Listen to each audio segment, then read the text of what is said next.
All right, y'all, it is time to answer your questions. And I love this part of the show because I don't know what you've sent in. So it's so fun to see. All right, first question.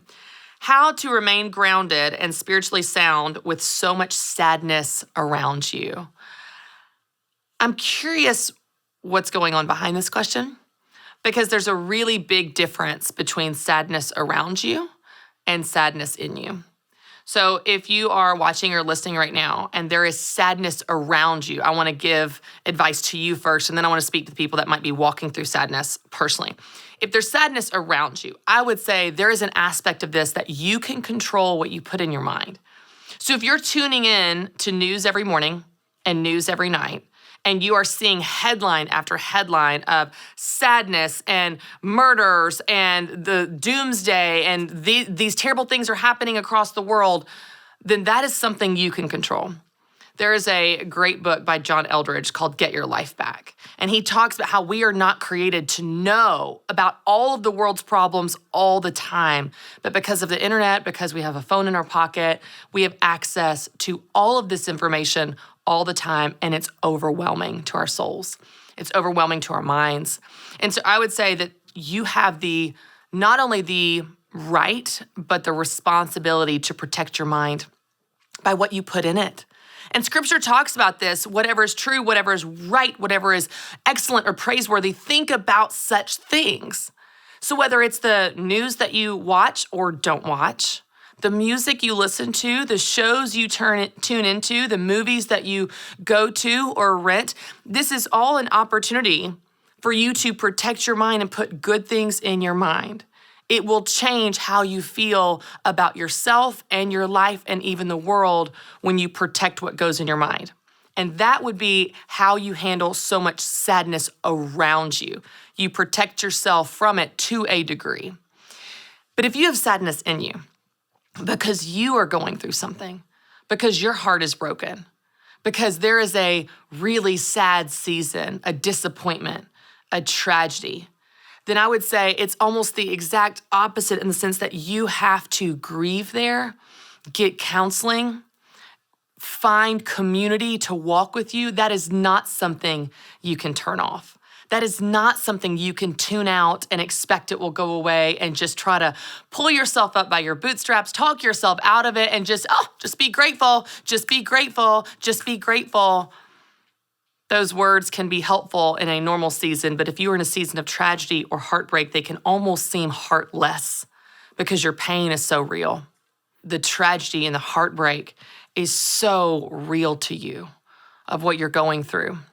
And so I would just encourage you, if you're listening right now or watching right now and you are going through a season of heartbreak, of disappointment, where you're crying out to God and you're going, God, I know you're good, but this doesn't feel good. And honestly, the fact that you let this happen, I don't know how you could be good. You might be angry, you might be sad, you might be all of those things and more. I just want to encourage you to get counseling, get community, grieve, feel your feelings, and find healing there in those dark, heartbroken places, because you can't tune it out, you can't turn it off, you can't just snap your fingers and make it go away. I know we all wish we could. So depending on where you are, and I don't know who sent this question in, but if you have sadness around you to a degree, you can protect yourself from that by what you put in your mind, and you should, by the way.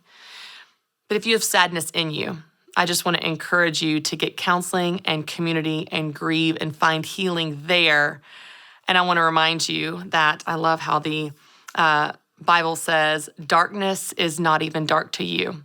If I go to the heights, you are there. If I go to the depths, you are there. God will meet you right where you are.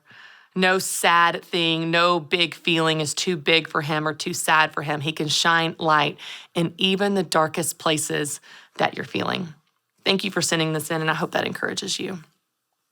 All right, let's answer one more before we wrap up. How to choose a career.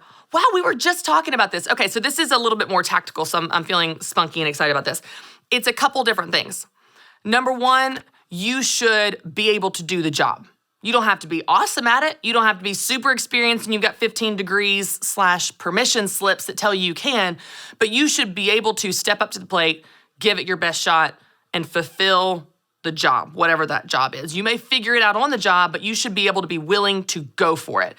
I never had spoken to a crowd in my entire life, but I was willing to put myself out there, go for it, work on it, try and get better while on the job. If that were you and you're scared to even walk on a stage, that wouldn't be a good fit for you to go for that job that you have no experience in. So you need to be able to do the job. Number two, you need to be somewhat excited about the job. Now, if you're just coming out of college or you're switching careers and you're kind of starting over with a fresh start, that's great. You need to be willing to do something that is not your dream job out of the gate. It's okay if you get a little bit of experience. It's okay if you take something that you like but don't love because it's a stepping stone to the thing that you love. A big mistake I see college students make is they come out of college and they're sitting around waiting until they get their dream job, and 3 years later they're still sitting around living in their parents' basement. They don't have a paycheck because that's not my dream job. I'm sorry. No, I'm too good for that. Do you know where my degree is from? I'm sorry. No, listen, you gotta do something. Go get some experience. You have a degree. That's all you've got.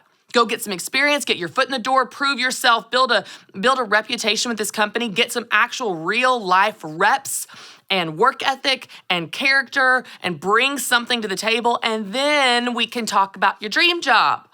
But you need to do something.